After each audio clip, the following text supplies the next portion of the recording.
दोस्तों, आज हम भूगोल की भौतिक संरचना में पश्चिमी घाट के बारे में पढ़ेंगे कि पश्चिमी घाट क्या है। सबसे पहले हम आपको बता दें कि पश्चिमी घाट को सह्याद्री के नाम से जाना जाता है। पूछ सकता है कि सह्याद्री पूर्वी घाट को कहते हैं या पश्चिमी घाट को कहते हैं, तो हम आपको बता दें कि सह्याद्री पश्चिमी घाट को कहते हैं। अब इसे सह्याद्री क्यों नाम दिया गया? सबसे बड़ा प्रश्न यही बनता है कि इसे सह्याद्री नाम क्यों दिया गया। तो पश्चिमी घाट पर वर्षा अधिक होने के कारण यहां पे सदाबहार वन पाए जाते हैं और यह घाट सदाबहार वनों से ढका होता है। सदाबहार वनों से ढका होने के कारण इसे सह्याद्री के नाम से भी जाना जाता है। तो सह्याद्री के नाम से किसको जाना जाता है? पश्चिमी घाट को जाना जाता है। अब दूसरा ये है कि जो पश्चिमी घाट है ये किस तरह की पर्वत है? ब्लैक पर्वत है कि भ्रंशित पर्वत है कि अवशिष्ट पर्वत है?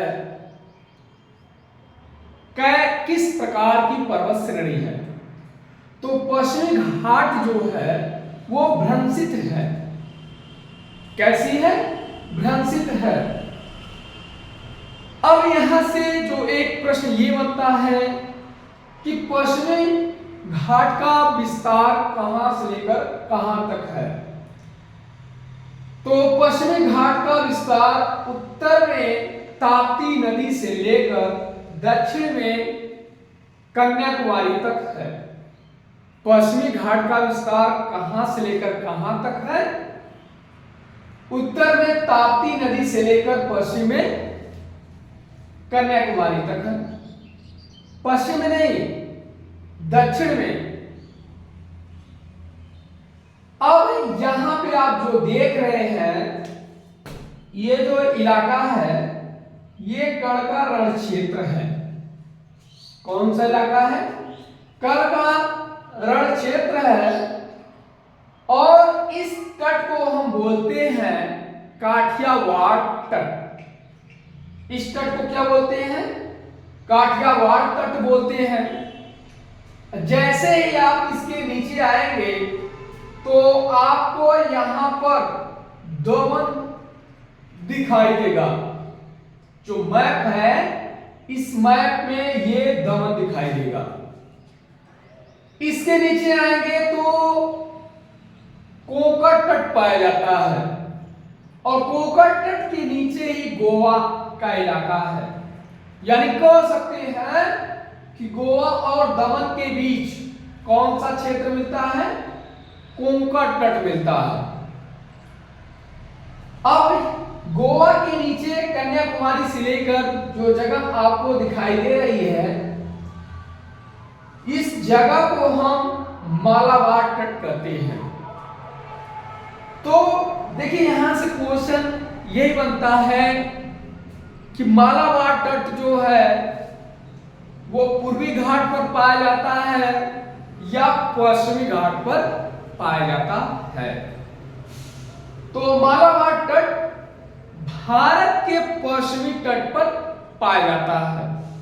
जैसा कि मैप में आपको पता भी चल रहा है कि मालाबार तट भारत के पश्चिमी तट पर स्थित है। अब यहां से बात ये आती है कि सह्याद्री का विस्तार कितना है। हमने तो बता दिया कि उत्तर में ताप्ती नदी से लेकर कन्याकुमारी तक पश्चिमी घाट का विस्तार है, लेकिन पश्चिमी घाट कितने किलोमीटर में फैला हुआ है? तो यानी आप ताप्ती नदी से लेकर आप देखेंगे कन्याकुमारी तक, तो यह 1600 किलोमीटर में फैला हुआ है। कितने किलोमीटर लंबे में फैला हुआ है? 1600। ताप्ती नदी से लेकर दक्षिण में कन्याकुमारी नदी तक इसका जो विस्तार है वो कितना मिलता है?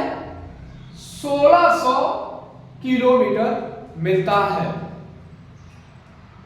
इसके बाद अगर देखा जाए कि इसकी औसत ऊंचाई कितनी है, 1600 किलोमीटर में तो फैला हुआ है, बात की जाए कि इसकी औसत ऊंचाई कितनी है, तो इसकी औसत ऊंचाई जो है वो 1200 मीटर है।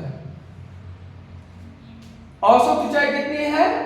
1200 मीटर है। ये जो आप देख रहे हैं ये ऊंचाई प्रदर्शित कर रहा है।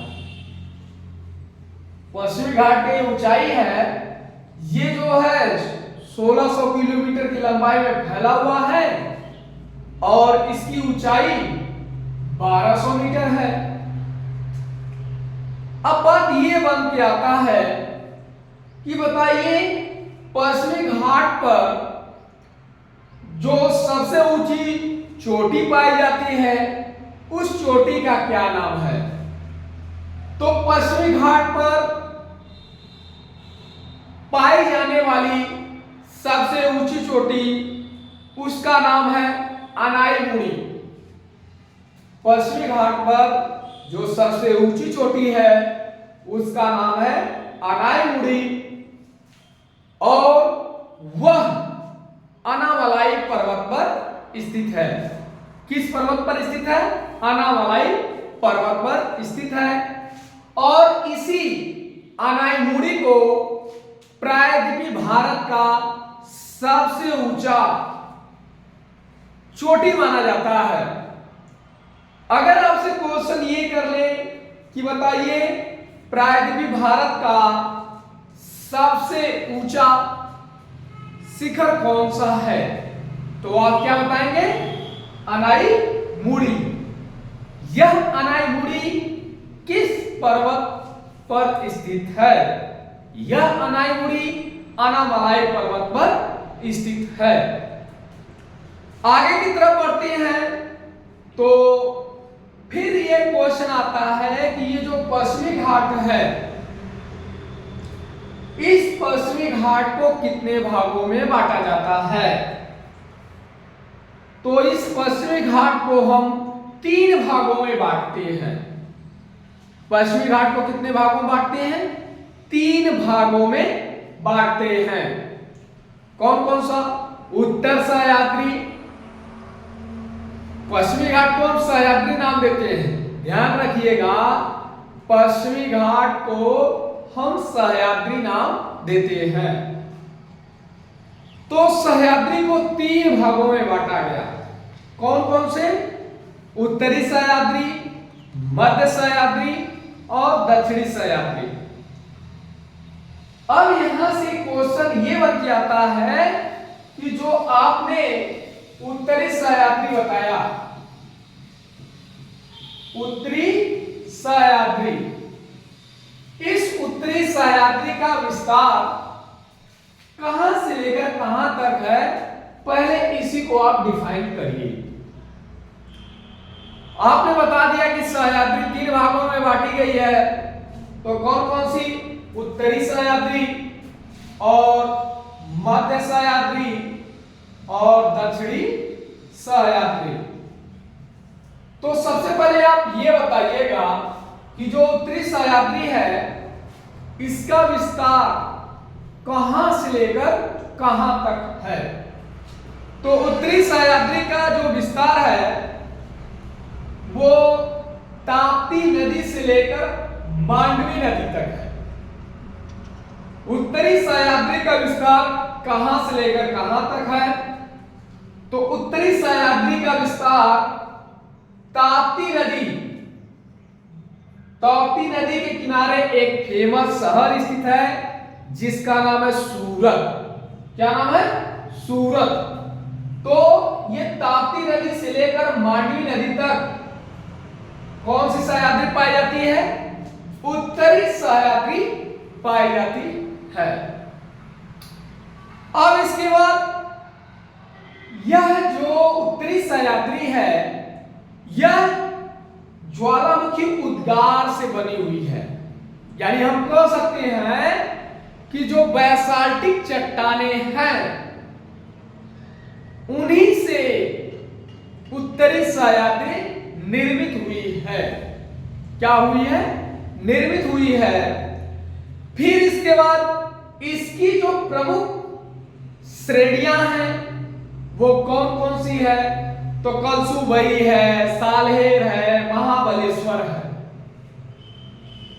आप जानते हैं वो कौन कौन सी प्रमुख श्रेणियां उत्तरी सह्याद्री की? कलसुबई, साल्हेर, महाबलेश्वर। ये जो प्रमुख पहाड़ियां हैं ये किसके पार्ट हैं? उत्तरी सह्याद्री के पार्ट हैं। किसके पार्ट है? उत्तरी सह्याद्री के पार्ट है। फिर इसके बाद यहां पे जो वर्षा होती है, यहां पे क्या होती है? वर्षा, यानी उत्तरी सह्याद्री में जो वर्षा होती है उसको नाम क्या दिया जाता है? मैगोसाल वर्षा। उत्तरी सह्याद्री पे जो बारिश होती है, जो मानसूनी बारिश होती है उसे क्या देते हैं नाम? मानसूनी वर्षा को हम मैगोसाल वर्षा कहते हैं। मैगोसाल वर्षा। जो उत्तरी सह्याद्री पर मानसूनी वर्षा होती है उसको क्या नाम दिया जाता है? मैगोसाल वर्षा। इसके बाद अगला देखा जाए तो यहां से क्या क्वेश्चन पूछता है कि किस भाग में, सह्याद्री के किस भाग में आम और नारियल के वृक्ष सबसे अधिक होते हैं? तो उत्तरी सह्याद्री में ही आम और नारियल के वृक्ष अधिक होते हैं। क्या होते हैं? अधिक होते हैं। तो आम और नारियल के वृक्ष सबसे ज्यादा जो पाए जाते हैं वो सह्याद्री में तो पाए जाते हैं, और सह्याद्री के किस पार्ट में पाए जाते हैं? जो उत्तरी सह्याद्री है वहां पर सबसे ज्यादा पाए जाते हैं। इसके बाद अगली जो सह्याद्री है उसका नाम है मध्य सह्याद्री। अब ये मध्य सह्याद्री का विस्तार कहां से लेकर कहां तक है? तो मध्य सह्याद्री का विस्तार गोवा में एक नदी है जिसका नाम है मांडवी। क्या नाम है? मांडवी। यानी मांडवी नदी से लेकर मंगलौर तक मध्य सह्याद्री का विस्तार है। किसका विस्तार है? मध्य सह्याद्री का विस्तार है। तो ध्यान दीजिएगा, अगर आपसे पूछा गया कि मध्य सह्याद्री का विस्तार कहां से लेकर कहां तक है तो बताइएगा कि मध्य सह्याद्री का विस्तार मांडवी नदी से लेकर मंगलौर तक है। कहां तक? मंगलौर तक है। तो क्या यह भी बैसाल्टिक चट्टानों से निर्मित है? नहीं, मध्य सह्याद्री बैसाल्टिक चट्टान से निर्मित नहीं है। तो किस चट्टान से निर्मित है? यह जो मध्य सह्याद्री है यह रूपांतरित चट्टान से निर्मित है। किस चट्टान से निर्मित है? रूपांतरित चट्टान से निर्मित है। इसमें देखा जाए तो जो उच्चावच की विविधता है उत्तरी सह्याद्री की अपेक्षा मध्य सह्याद्री में अधिक पाया जाता है। तो मध्य सह्याद्री में अधिक पाया जाता है क्या? उच्चावच की विविधता। अब कुछ लोग समझेंगे भैया उच्चावच की विविधता क्या है? अरे यार उससे क्या लेना देना है, जो ऊबड़ खाबड़ वाली जमीन होती है उसी को तो हम क्या नाम देते हैं? उच्चावच। क्या नाम देते हैं? उच्चावच। यहां से एक और बनता है कि इसकी जो प्रमुख श्रेणियां हैं, जो प्रमुख चोटियां हैं, वो कौन कौन सी हैं? तो इसके मध्य सह्याद्री के अंतर्गत आने वाले जो प्रमुख चोटियां हैं वो हैं पुष्पगिरि, ब्रह्मगिरि, कुद्रेमुख। कौन कौन सी चोटियां हैं? पुष्पगिरि, ब्रह्मगिरि, कुद्रेमुख। ये मध्य सह्याद्री की प्रमुख चोटियां हैं। इसके बाद इसमें अनेक जलप्रपात पाए जाते हैं। सबसे बड़ी बात यही है कि इस सह्याद्री में अनेक जलप्रपात पाए जाते हैं। जलप्रपात की कमी नहीं दिखाई देगी यहां पे। किस सह्याद्री में? मध्य सह्याद्री में। इसके बाद जो जलप्रपात पाए जाते हैं उनका नाम बताइए। तो उनका नाम यह है कि शिव समुद्रम और जोग प्रपात। अब बात यह आती है कि शिव समुद्रम जो जोग प्रपात है ये किन किन नदियों पर स्थित है? जो शिव समुद्रम है वो पाई जाती है कावेरी नदी पर। जोग प्रपात है वो पाया जाता है शरावती नदी पर। तो किस सह्याद्री के किस भाग में जलप्रपात पाए जाते हैं? मध्य सह्याद्री में अनेक जलप्रपात पाए जाते हैं, जैसे शिव समुद्रम, जोग प्रपात। अब देखिए पूछ लेता है कि भैया ये जो जोग प्रपात है, शिव समुद्रम प्रपात है, ये भारत के किस घाट में पाया जाता है? अगर इस तरीके से कहेगा तो आप क्या बताएंगे? पश्चिमी घाट में पाया जाता है। इसके बाद यहां से जो है नदियां, प्रमुख नदियां निकलती हैं। कौन कौन सी? कावेरी, तुंगभद्रा। कौन कौन सी नदियां निकलती हैं? पहली है कावेरी और तुंगभद्रा। कौन कौन सी नदी है? कावेरी और तुंगभद्रा। ये नदियां हैं जो यहां से निकलती हैं। तो कावेरी और तुंगभद्रा जैसी प्रमुख नदियां भारत के किस घाट से निकलती हैं? तो कावेरी और तुंगभद्रा भारत के पश्चिमी घाट से निकलती हैं। अब पूछ लेगा किस सह्याद्री के किस पार्ट से निकलती है? तो मध्य सह्याद्री से निकलती है। कौन कौन सी नदियां? कावेरी, तुंगभद्रा। आज के लिए इतना ही। भौतिक संरचना में अभी दक्षिण सह्याद्री के बारे में बताना है। अगर आपने हमारे चैनल को सब्सक्राइब नहीं किया है तो आप सब्सक्राइब करें, क्योंकि भूगोल की जो क्लास है वो एक सीक्वेंस मिलेगी जो बड़े बड़े नोट्स आप बना सकते हैं, आप रख सकते हैं।